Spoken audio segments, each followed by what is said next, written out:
ओम शांति। 13 अप्रैल 2024 के ईश्वरीय महावाक्य। पहले एक नजर मुरली के मुख्य पॉइंट पर। बाबा ने कहा, जैसे लड़ाई में भी कोई कमांडर, चीफ, कोई कैप्टन, कोई क्या बनते हैं, राजाई की माला में भी कोई साहूकार प्रजा, कोई गरीब प्रजा नंबरवार है। तुम बाप की श्रीमत पर अपनी राजधानी स्थापन कर रहे हो, सो भी 21 जन्म 21 पीढ़ी के लिए गारंटी है।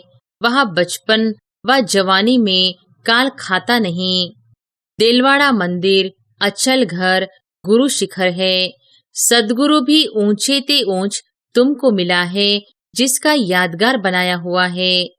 जब तुम्हारी अवस्था संपूर्ण बन जाती है, उनका फिर भक्ति मार्ग में यादगार बनता है।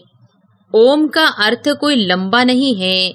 ओम का अर्थ है अहम आत्मा मम शरीर। और फिर बाबा ने कहा, हर चीज पहले सतोप्रधान होती है। भक्ति भी पहले सतोप्रधान थी, जब एक सत शिव बाबा को याद करते थे। बाप कहते हैं, काम महाशत्रु है, सृष्टि की बहुत वृद्धि हो चुकी है, अब पवित्र बनो। तुम्हारा दिल तो बाप आकर बहलाते हैं 21 जन्मों के लिए, तो तुम सदैव बहलते रहते हो। तुमको कभी मेले आदि में जाने का ख्याल भी नहीं आएगा। जो जितना जितना बाप को याद करेंगे, उस अनुसार राजधानी में पद पाएंगे। मुख्य बात है ही बाप को याद करने की। संगम युग किसको कहा जाता है, यह भी तुम जानते हो। पुरुषोत्तम वर्ष, पुरुषोत्तम मास, पुरुषोत्तम दिन भी इस पुरुषोत्तम संगम पर ही होता है। पुरुषोत्तम बनने की घड़ी भी इस पुरुषोत्तम युग में ही है। यह बहुत छोटा लिप युग है। और फिर लास्ट में बाबा ने कहा, आत्माओं का बाप तो परमात्मा है, इस शरीर का बाप तो देहधारी है। आत्माओं का बाप अशरीरी है, वह कभी पुनर्जन्म में नहीं आते, और सभी पुनर्जन्म में आते हैं। बाप कितना प्रेम से पढ़ाते हैं, वह है ईश्वर शांति देने वाला। कितना उनसे सुख मिलता है, एक ही गीता सुनाकर पतितों को पावन बना देते हैं। सतयुग में होता है एक धर्म, बाकी सब वापस चले जाते हैं। तुम ड्रामा को समझ गए हो, जो और कोई नहीं जानते हैं। सबसे मुख्य सब्जेक्ट है याद की यात्रा। अपने को आत्मा समझ बाप को याद करना है। यह है बेहद का स्कूल। इसकी ब्रांचेस ढेर होंगी, गली गली घर घर में हो जाएंगी। कहते हैं हमने अपने घर में चित्र रखे हैं, मित्र संबंधी आदि आते हैं तो उनको समझाते हैं, जो इस झाड़ के पत्ते होंगे वह आ जाएंगे। और अब सुनते हैं महावाक्यों को विस्तार से। मुरली का सार।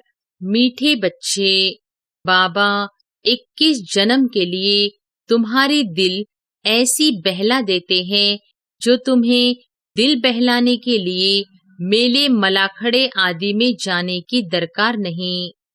प्रश्न है, जो बच्चे अभी बाप के मददगार बनते हैं, उनके लिए कौन सी गारंटी है? उत्तर है, श्रीमत पर राजधानी स्थापन करने में मददगार बनने वाले बच्चों के लिए गारंटी है कि उन्हें कभी काल नहीं खा सकता। सतयुगी राजधानी में कभी अकाले मृत्यु नहीं हो सकती है। मददगार बच्चों को बाप द्वारा ऐसी प्राइज मिल जाती है, जो 21 पीढ़ी तक अमर बन जाते हैं। ओम शांति। बने बनाए सृष्टि चक्र अनुसार कल्प पहले मुहाफिक शिव भगवानो वॉच। अब अपना परिचय तो बच्चों को मिल गया, बाप का भी परिचय मिल गया। बेहद के बाप को तो जान लिया, और बेहद के सृष्टि के आदि मध्य अंत को भी जान लिया। नंबरवार पुरुषार्थ अनुसार कोई अच्छी रीति जान जाते हैं, जो फिर समझा भी सकते हैं। कोई अधूरा, कोई कम। जैसे लड़ाई में भी कोई कमांडर, चीफ, कोई कैप्टन, कोई क्या बनते हैं। राजाई की माला में भी कोई साहूकार प्रजा, कोई गरीब प्रजा नंबरवार है। बच्चे जानते हैं बरोबर हम खुद श्रीमत पर सृष्टि पर श्रेष्ठ राजधानी स्थापन कर रहे हैं। जितनी जितनी जो मेहनत करते हैं उतनी उतनी बाप से प्राइज मिलती है। आजकल शांति के लिए राय देने वाले को भी प्राइज मिलती है। तुम बच्चों को भी प्राइज मिलती है। वह उनको नहीं मिल सकती। उनको हर चीज अल्पकाल के लिए मिलती है। तुम बाप की श्रीमत पर अपनी राजधानी स्थापन कर रहे हो, सो भी 21 जन्म 21 पीढ़ी के लिए गारंटी है। वहां बचपन व जवानी में काल खाता नहीं। यह भी जानते हो न मन न चित था हम ऐसे स्थान पर आकर बैठे हैं जहां तुम्हारा यादगार भी खड़ा है, जहां 5000 वर्ष पहले भी सर्विस की थी। दिलवाड़ा मंदिर, अचल घर, गुरु शिखर है। सदगुरु भी ऊंचे ते ऊंच तुमको मिला है, जिसका यादगार बनाया हुआ है। अचल घर का भी राज तुम समझ गए हो। वह हुई घर की महिमा। तुम ऊंचते ऊंच पद पाते हो अपने पुरुषार्थ से। यह है वंडरफुल तुम्हारा जड़ यादगार। वहां ही तुम चैतन्य में आकर बैठे हो। यह सब है रूहानी कारोबार जो कल्प पहले चली थी। उनका पूरा यादगार यहाँ है। नंबर 1 यादगार है। जैसे कोई बड़ा इम्तिहान पास करते हैं तो उनके अंदर खुशी रौनक आ जाती है। फर्नीचर पहरवाइज कितनी अच्छी रखते हैं। तुम तो विश्व के मालिक बनते हो। तुम्हारे से कोई भेंट कर नहीं सकता। यह भी स्कूल है। पढ़ाने वाले को भी तुम जान गए हो। भगवानु वॉच भक्ति मार्ग में जिसको याद करते हो, पूजा करते हो, कुछ भी पता नहीं पड़ता। बाप ही सम्मुख आकर सब राज समझाते हैं, क्योंकि यह यादगार सब तुम्हारे पिछाड़ी की अवस्था के हैं। अभी रिजल्ट नहीं निकली है। जब तुम्हारी अवस्था संपूर्ण बन जाती है, उनका फिर भक्ति मार्ग में यादगार बनता है। जैसे रक्षाबंधन का यादगार होता है। जब पूरी पक्की राखी बांध हम अपना राज्य भाग्य ले लेते हैं, तब फिर यादगार नहीं मनाते हैं। इस समय तुमको सभी मंत्रों का अर्थ समझाया है। ओम का अर्थ समझाया है। ओम का अर्थ कोई लंबा नहीं है। ओम का अर्थ है अहम आत्मा मम शरीर। अज्ञान काल में भी तुम देह अभिमान में रहते हो तो अपने को शरीर समझते हो। दिन प्रतिदिन भक्ति मार्ग नीचे गिरता जाता है, तमोप्रधान बनता जाता है। हर चीज पहले सतोप्रधान होती है। भक्ति भी पहले सतोप्रधान थी। जब एक सत शिव बाबा को याद करते थे भी बहुत थोड़े। दिन प्रतिदिन वृद्धि बहुत होनी है। विलायत में जास्ती बच्चे पैदा करते हैं तो उनको इनाम मिलता है। बाप कहते हैं काम महाशत्रु है। सृष्टि की बहुत वृद्धि हो चुकी है। अब पवित्र बनो। तुम बच्चे सृष्टि के आदि मध्य अंत को अब बाप द्वारा जान चुके हो। सतयुग में भक्ति का नाम निशान नहीं है। अभी तो कितनी धूमधाम है। मेले मलाखड़े बहुत लगते हैं। जो मनुष्य जाकर दिल को बहलाए, तुम्हारा दिल तो बाप आकर बहलाते हैं 21 जन्मों के लिए, जो तुम सदैव बहलते रहते हो। तुमको कभी मेले आदि में जाने का ख्याल भी नहीं आएगा। कहाँ भी मनुष्य जाते हैं सुख के लिए, तुमको कहाँ पहाड़ों पर जाने की दरकार नहीं। यहाँ देखो कैसे मनुष्य मरते हैं। मनुष्य तो सतयुग कलयुग स्वर्ग नरक को भी नहीं जानते। तुम बच्चों को तो पूरा ज्ञान मिला है। बाप नहीं कहते हैं कि मेरे साथ तुमको रहना है, तुमको घर बार भी संभालना है। बच्चे जुदा तब होते हैं जब कोई खिटखिट होती है, फिर भी तुम बाप के संग रह नहीं सकते हो। सब सतो प्रधान बन नहीं सकते। कोई सतो, कोई रजो, कोई तमो अवस्था में भी है। सब इकट्ठे रह नहीं सकेंगे। यह राजधानी बन रही है। जो जितना जितना बाप को याद करेंगे उस अनुसार राजधानी में पद पाएंगे। मुख्य बात है ही बाप को याद करने की। बाप स्वयं बैठ ड्रिल सिखलाते हैं। यह है डेड साइलेंस। तुम यहाँ जो कुछ देखते हो उनको देखना नहीं है। देह सहित सबका त्याग करना है। तुम क्या देखते हो? एक तो अपने घर को और पढ़ाई अनुसार जो पद पाते हो उस सतयुगी राजाई को भी तुम ही जानते हो। जब सतयुग है तो त्रेता नहीं, त्रेता है तो द्वापर नहीं, द्वापर है तो कलयुग नहीं।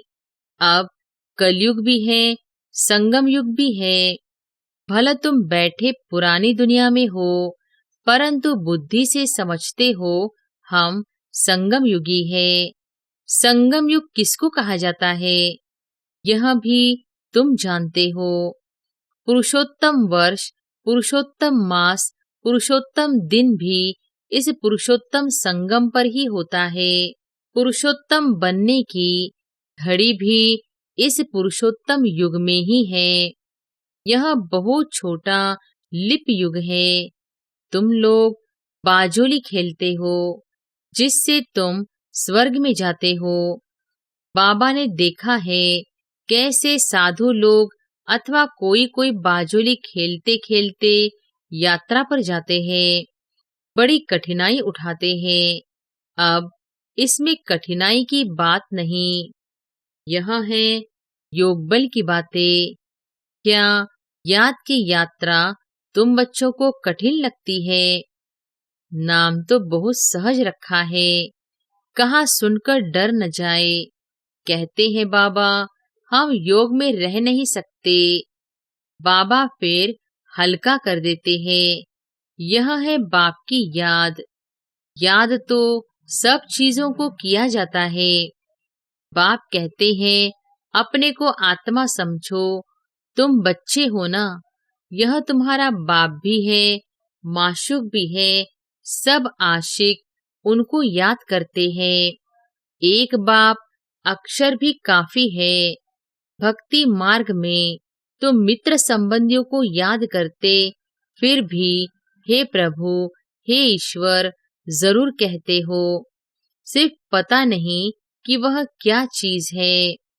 आत्माओं का बाप तो परमात्मा है। इस शरीर का बाप तो देहधारी है। आत्माओं का बाप अशरीरी है। वह कभी पुनर्जन्म में नहीं आते और सभी पुनर्जन्म में आते हैं, इसलिए बाप को ही याद करते हैं। जरूर कभी सुख दिया है, उनको कहा जाता है दुख हरता सुख करता, परंतु उनके नाम रूप देश काल को नहीं जानते हैं। जितने मनुष्य उतनी बातें, अनेक मत हो गई है। बाप कितना प्रेम से पढ़ाते हैं। वह है ईश्वर, शांति देने वाला। कितना उनसे सुख मिलता है। एक ही गीता सुनाकर पतितों को पावन बना देते हैं। प्रवृत्ति मार्ग भी चाहिए ना। मनुष्यों ने कल्प की आयु लाखों वर्ष कह दी है, फिर तो अनगिनत मनुष्य हो जाते। कितनी भूल की है। यह नॉलेज तुमको अभी मिलती है, फिर प्राय लोप हो जाती है। चित्र तो है जिनकी पूजा होती है, परंतु अपने को देवता धर्म का समझते नहीं है। जो जिसकी पूजा करते हैं वह उस धर्म के हैं ना। यह समझ नहीं सकते कि हम आदि सनातन देवी देवता धर्म के हैं, उनकी ही वंशावली है। यह बाप ही समझाते हैं। बाप कहते हैं तुम पावन थे, फिर तमो प्रधान बन पड़े हो, अब पावन सतो प्रधान बनना है। क्या गंगा स्नान से बनेंगे? पतित पावन तो बाप है, वह जब आकर रास्ता बताए तब तो पावन बने। पुकारते रहते हैं परंतु जानते कुछ भी नहीं। आत्मा पुकारती है ऑर्गन्स द्वारा कि हे पतित पावन बाबा, हमको आकर पावन बनाओ। सब पतित है, कामचिता पर जलते रहते हैं। यह खेल ही ऐसा बना हुआ है। फिर बाप आकर सबको पावन बना देते हैं। यह बाप संगम पर ही समझाते हैं। सतयुग में होता है एक धर्म, बाकी सब वापस चले जाते हैं। तुम ड्रामा को समझ गए हो, जो और कोई नहीं जानते हैं। इस रचना का आदि मध्य अंत क्या है, ड्यूरेशन कितना है, यह तुम ही जानते हो। वह सब है शूद्र, तुम हो ब्राह्मण। तुम भी जानते हो नंबरवार पुरुषार्थ अनुसार कोई गफलत करते हैं तो उनके रजिस्टर से दिखाई पड़ता है कि पढ़ाई कम की है।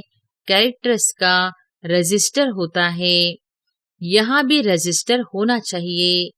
यह है याद की यात्रा, जिसका कोई को भी पता नहीं है। सबसे मुख्य सब्जेक्ट है याद की यात्रा।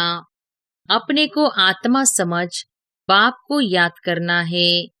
आत्मा मुख से कहती है हम एक शरीर छोड़ दूसरा लेते हैं।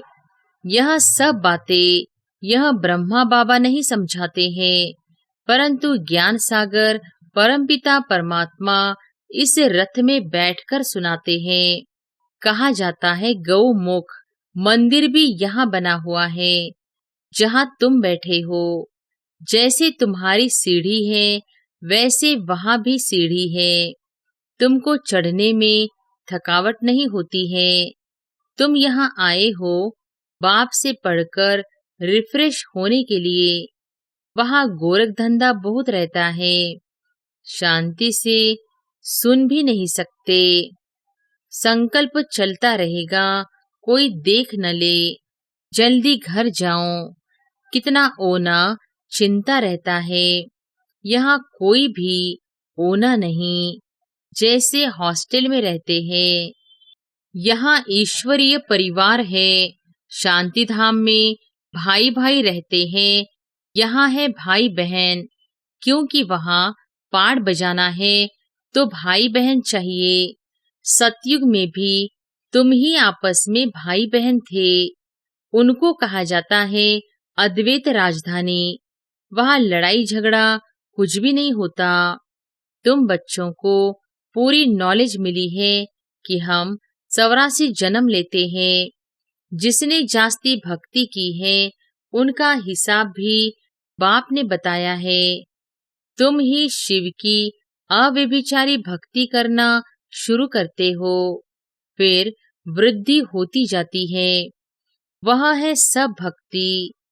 ज्ञान तो एक ही होता है।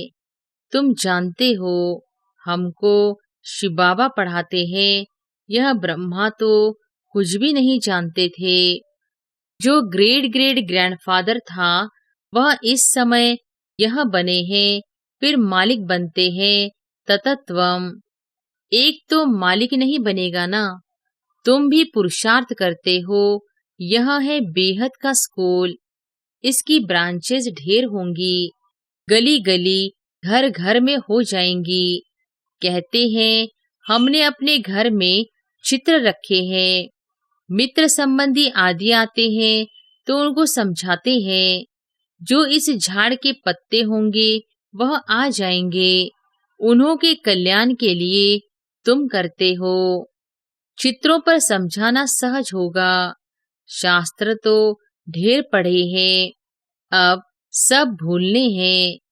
बाप है पढ़ाने वाला, वही सच्चा ज्ञान सुनाते हैं। अच्छा, मीठे मीठे सिकिलधे बच्चों प्रति मात पिता बाप दादा का याद प्यार और गुड मॉर्निंग। रूहानी बाप की रूहानी बच्चों को नमस्ते। धारणा के लिए मुख्य सार। पहली पॉइंट, डेड साइलेंस की ड्रिल करने के लिए यहाँ जो कुछ इन आँखों से दिखाई देता है उसे नहीं देखना है। देह सहित बुद्धि से सबका त्याग कर अपने घर और राज्य की स्मृति में रहना है। दूसरी पॉइंट, अपने कैरेक्टर्स का रजिस्टर रखना है। पढ़ाई में कोई गफलत नहीं करनी है। इस पुरुषोत्तम संगम युग पर पुरुषोत्तम बनना और बनाना है। वरदान है, सदा सर्व प्राप्तियों से भरपूर रहने वाले हर्षित मुख हर्षित चित्त भव। सदा सर्व प्राप्तियों से भरपूर रहने वाले हर्षित मुख हर्षित चित्त भव। जब भी कोई देवी या देवता की मूर्ति बनाते हैं तो उसमें चेहरा सदा हर्षित दिखाते हैं। तो आपके इस समय के हर्षित मुख रहने का यादगार चित्रों में भी दिखाते हैं। हर्षित मुख अर्थात सदा सर्व प्राप्तियों से भरपूर। जो भरपूर होता है वही हर्षित रह सकता है। अगर कोई भी अप्राप्ति होगी तो हर्षित नहीं रहेंगे। कोई कितना भी हर्षित रहने की कोशिश करे, बाहर से हंसेंगे लेकिन दिल से नहीं। आप तो दिल से मुस्कुराते हो क्योंकि सर्व प्राप्तियों से भरपूर हर्षित चित्त हुए। स्लोगन है, पास विद ऑनर बनना है तो हर खजाने का जमा खाता भरपूर हो। अच्छा, ओम शांति।